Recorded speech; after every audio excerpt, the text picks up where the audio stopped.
कोण कोण ओळखते या भूताला? या भूताला कोण ओळखते? झिंगालाला सांगा. हा मी ओळखलं. हे तेच भूत आहे ना जे 9 मिनिटाच्या व्हिडिओ मध्ये 3 मिनिटं व्ह्यूअर्स आणि 3 मिनिटं नवऱ्याला शिवाय देतं. आणि या भूताचा अजून एक गुणधर्म, आपल्या कमेंट सेक्शन मध्ये एखादी शिवी देण्यासारखी कमेंट जर नाही सापडली तर एखादा दुसरा चॅनल शोधायचा, त्याच्या व्हिडिओ खाली एक कमेंट शोधायची आणि त्याच कमेंट्स वरती अत्यंत घाणेरड्या भाषेत वक्तव्य करायचं. मग कोणी रिॲक्शन दिली की लगेच सुरू व्हायचं लाका लाका लाका लाका लाका लाका लाका लाका. या भूत आय मीन या ताईंना आपण आधी पण रोस्ट केलंय, पण ते एकदम स्वच्छ आणि सरळ भाषेत होतं. पण ते म्हणतात ना, लातो की भूत बातों से नाही मानते, हा तसलाच प्रकार आहे. जर यांचा चॅनल बघितला ना, 50% व्हिडिओ एकतर यांच्या नवऱ्याला शिवाय देणार आहे, नाहीतर एकतर व्ह्यूअर्सला शिवाय देणार आहे. सॉरी 50 नाही, 99% जे व्हिडिओ आहेत ते एक तर व्ह्यूअर्सला शिवाय देणार आहे, नाहीतर आपल्या नवऱ्याला शिवाय देणार आहे. ठेवलेला आहे धाडीकर परिवार, लक्षात ठेवा. आता मी ना तुम्हाला शांततेनं जगू नाही देणार आहे. 2 वर्ष मी वाट बघितली तुमची. आता बघा, तुमच्या दारात येऊन नाही तमाशा केला ना, मग म्हणा मला डायव्हर्स म्हणजे डायव्हर्सच लागणार आहे. पण यांनी जो आत्ता पराक्रम केलाय ना, तो एकदम नेक्स्ट लेवलचा आहे. जे हा पराक्रम करून यांनी यांची मानसिकता कशी आहे ना, याचं पुरेपूर प्रदर्शन केलेलं आहे. इन्स्टाला चेक केलं तर मला या मुलीचा पूर्ण बायोडाटा आला. विशेष म्हणजे ही स्वतः मुलगी नाटकी आहे, ड्रामेबाज आहे, कॉलगर्ल आहे आणि भरपुरीची माहिती मला आलेली आहे. तर आता मला तुम्ही सांगा, मी एक्सपोज करू या मुलीला? ए बाई, एकतर तुझे ते गुप्तचर म्हणजे तुझ्या खबरी यांचा पगार वाढव, नाहीतर एकतर ते बदलून टाक. तुझीला एक मुलगी म्हणते ना, जिला तू कॉलगर्ल म्हणते ना, ती एक मुलगी नसून एक संस्कारी महिला आहे. आता काही व्ह्यूअर्सला हा पराक्रम माहिती नसेल, त्याच्यामुळे तुम्हाला एकदम शॉर्ट मध्ये सांगतो. तर या हजाराबाईंचा स्वभाव तर तुम्हाला माहितीच आहे. व्ह्यूअर्सला शिवाय देणे आणि आपल्या नवऱ्याला शिवाय देणे हा यांचा एक गाजलेला गुणधर्म आहे. तोच गुणधर्म जपण्यासाठी जर यांना आपल्या चॅनलवरती जर एखादी कमेंट सापडली नाही किंवा नवऱ्याला बोलण्यासाठी जर काही टॉपिक भेटला नाही, तर हे लोकांचे चॅनल बघायला जातात. तर झालंय असं की ह्या ज्या मनीषा ताई आहेत, यांनी एका रोस्टरच्या व्हिडिओ खाली कमेंट केलेली होती, ज्या कमेंट मध्ये ना या मोहिनी ताईचं नाव घेतलेलं होतं, ना यांच्या चॅनलचं नाव घेतलं होतं, ना यांना काही उद्देशून बोललं गेलेलं होतं. ठीक आहे, तरी पण ताईंना काय अबुद्धी सुचली आणि काय यांच्या डोक्यात आलं, त्यांना वाटलं की ही कमेंट्स माझ्यासाठी. आणि मग काय, ह्याच कमेंटचा स्क्रीनशॉट काढून त्यांनी आपल्या चॅनलवरती एक असा व्हिडिओ अपलोड केला ज्यामध्ये ना माणुसकी होती ना चांगलेपणा होता. त्यात होतं तर ते फक्त आणि फक्त एका स्त्रीच्या चारित्र्यावरती लांछन. स्वतः तुम्ही लॉजवर जाऊन मुला बाळांना दुसऱ्यांना फसवता, भेटता, त्यांची रात्र रंगीन करता आणि मला ओव्हर ऍक्टिंगचं दुकान बोलता. ज्या कमेंटला ही बाई उत्तर देते ना, ज्या स्त्रीच्या चारित्र्यावरती शिंतोडे उडवते ना, त्या स्त्रीने आतापर्यंत ह्या बाईचं चॅनल कधी बघितलेलाही नव्हता आणि या बाईला कधी कमेंटही केलेली नव्हती. तरी पण ह्या बाईने दुसऱ्याच्या चॅनलवरती जाऊन तिथले स्क्रीनशॉट काढून त्या कमेंट्सवरती आपल्या चॅनलवरती एकदम घाणेरड्या भाषेत व्हिडिओ अपलोड केला. तर मी सुद्धा एक बाई आहे, त्याच्यामुळे कोणाची इज्जत चव्हाट्यावर आणताना मी 10 वेळा विचार करते, नंतरच मी बोलते. बाई, तू तर पहिलंय ना या खोट्या भुसाच्या भाकरी थापायचं बंद कर. कारण की तू जर एका स्त्रीची इज्जत चव्हाट्यावर आणण्याच्या अगोदर 10 वेळा विचार केला असता ना, तर तू आज दुसऱ्याच्या चॅनलवरती जाऊन त्या कमेंटवरती उत्तर देताना एका स्त्रीची इज्जत अशी चव्हाट्यावर नसती आणली. ज्या स्त्रीविषयी तुला काही माहिती नाहीये, तिच्याविषयी काही पुरावे नाहीये, तरी तू त्या स्त्रीला एक कॉलगर्ल म्हणून उपमा दिलेली आहे. अरे काय लाजा सोडल्या भाऊ. की मी सोशल मीडियावर कोणाचेच व्हिडिओ बघत नाही आणि कोणी मला वाईटही बोलले तरी मी त्याला ब्लॉक करते, पण त्याच्याविषयी माझं मत मी कधीच मांडत नाही. Point to be note. हजारेबाई बोलते की मी कोणाच्या विषयी काय ऐकत नाही आणि कुणी जर मला कुणाविषयी सांगितलं तर मी त्याला ब्लॉक करते. कुणी मला कितीही वाईट बोललं तरी मी त्याला ब्लॉक करते, पण त्याला प्रत्युत्तर काही देत नाही. हे मनीषा आहे, तिचं नाव अजूनही मी आडनाव सांगू शकते, परंतु तिचं नाव आणि तिचं काम धंदा सांगितलं ना तर तिच्या घरचे आणि तिचा नवरा तिला घराच्या बाहेर हाकलून देणार. कारण स्वतः ती कॉलगर्ल आहे, लॉजवर इकडे जाऊन भेटते, तिकडे जाऊन भेटते. तिने एका व्हिडिओला कॉमेंट टाकलेली आहे आणि एका दादाने त्या कॉमेंटचा स्क्रीनशॉट मला इन्स्टाला पाठवला आणि डायरेक्ट सांगितलं की ही माझी गर्लफ्रेंड आहे, हिने मला आणि भरपूर पुरुषांना फसवलेलं आहे.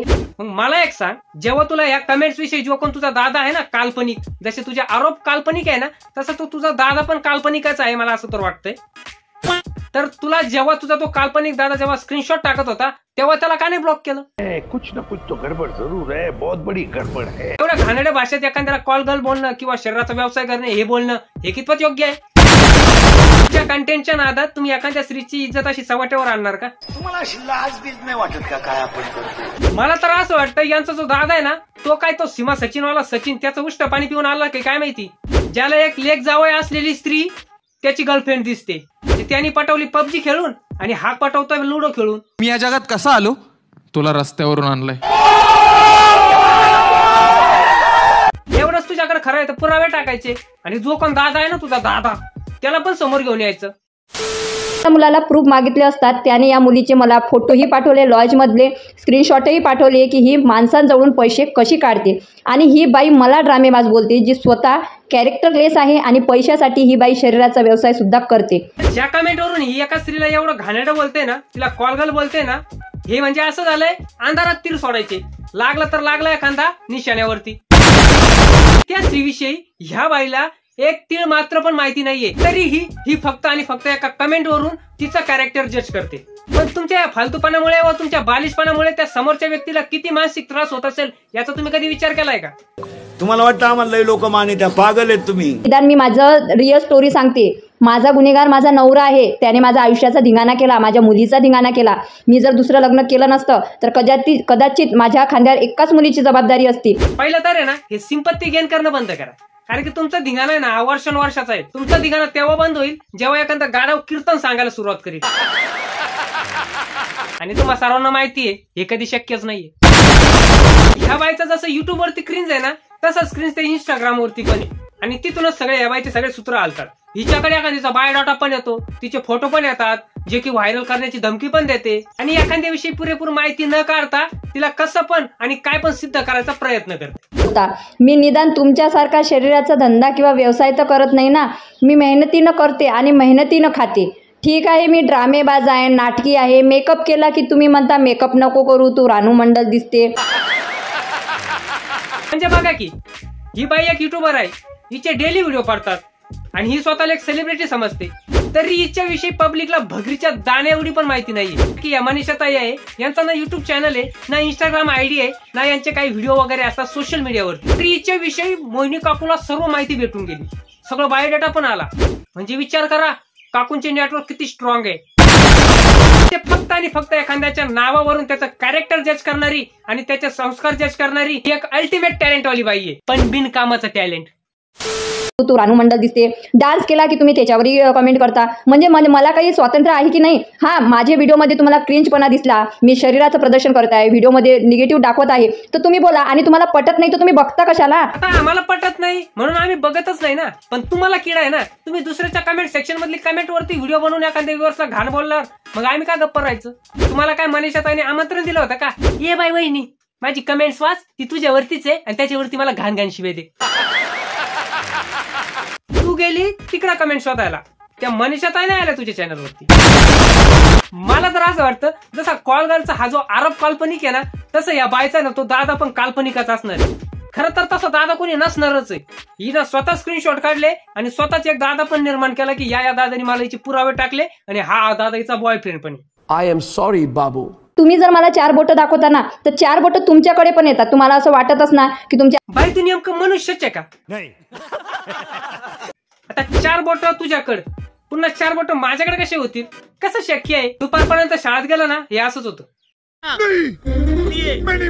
तुम्हाला असं वाटतच ना की तुमच्या आयडीचा शोध लागत नाही किंवा तुम्ही कुठं राहता कुठं नाही हे कळत नाही. मी जर तुझा फोटो व्हायरल केला ना, तर तुझ्या घरापर्यंत पोहोचायला मला फक्त 1 मिनिट लागणार नाही. नागपूरमध्ये भरपूर माझं फ्रेंड सर्कल आहे. बाईचं नेटवर्क खरंच खूप स्ट्रॉंग आहे. म्हणजे इथं आम्ही एका मिनिटात बाथरूमला नाही जाऊ शकत, ही बाई थेट नागपूरला जाणार आहे. नेमकं युट्यूबर आहे का गँगस्टर? नाही, असले काम एक गँगस्टर्स करू शकतात ना, कारण की तुमच्या बोलण्यातून तुम्ही धमकी देताय का काय करताय समोरच्याला ते दिसून येतंय. पण एक सांगू, काही दिवसापासून तुम्ही युट्यूब बघतच असाल, असल्या खोट्या धमक्या देणाऱ्यांचं काय झालंय ना ते तुम्हाला माहितच आहे.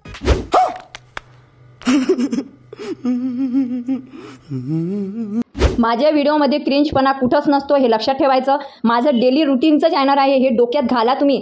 आण बाय आण, घाल एकदाच आमच्या डोक्यात. आणि तुला हे कोणी सांगितलं की तुझ्या व्हिडिओमध्ये क्रिंज नसतं? हे एका ठिकाणी मोबाईल ठेवून राड गाडग्यासारखं इकडून तिकडून फिरणं याला क्रिंजच म्हणतात बाई.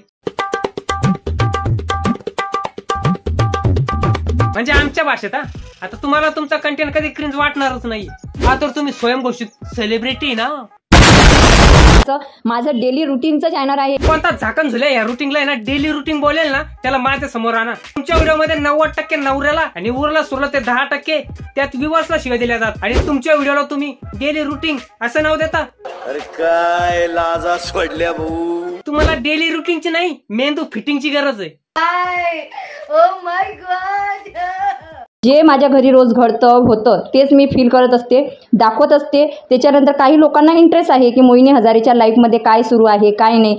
खरंच तुमचं डेली रुटीन ज्यांना बघायला इंटरेस्ट आहे ना त्यांना मनापासून सेल्यूट आहे. कारण की मला पण माहिती आहे किती काळजावरती दगड ठेवून ते तुमचे डेली रुटीन बघत असणार आहे. तुमचं डेली रुटीन बघितल्यापेक्षा ना ते आधी पुरुष बघून तोंडात मारून घेतलेली पुरेल. आता 2 मिनिटं ह्या सर्व गोष्टी बाजूला ठेवू. हजारे बाई, तुम्हाला गरज काय होती? एका दुसऱ्याच्या चॅनल वरती जाऊन त्याच्या कमेंट सेक्शन मधली एक कमेंट उचलून त्या स्त्रीला एकदम घाणेरड्या भाषेत बोलायची तुम्हाला गरज काय होती? आणि कमेंट मध्ये पण ना तुमचं नाव घेतलं होतं, ना तुमच्या चॅनलचं नाव घेतलेलं होतं, ना तुम्हाला उद्देशून काही बोलल्या गेलेलं होतं. तुम्हाला गरज होती काय की त्या स्त्रीला तुम्ही एवढ्या घाणेरड्या भाषेत बोलला? एक स्त्री जिच्याविषयी आपल्याला भगरीच्या दाण्या एवढी पण माहिती नाही, तिच्याविषयी व तिच्या चारित्र्याविषयी एवढे घाण वक्तव्य करणे हे कितपत योग्य आहे? आणि बघा किती कामं असतात माझ्या मागं, आणि एवढं सगळं करून शूट करणे, एडिट करणे आणि पोस्ट करणे सोपं नाही. बाई एक सांगू, थोडंसं खरं आहे पण जास्त कडू आहे. तुझ्या व्हिडिओ मध्ये ना एडिटिंग मधला इडी पण नसतो. तू कोणत्या एडिटिंगच्या भापाऱ्या सोडते? जेवढी ती गोवा एक्सप्रेस पळत नाही ना तेवढी तू व्हिडिओ मध्ये इकडून तिकडे पळत असते, आणि ह्याला तू एडिटिंग बोलते? शी.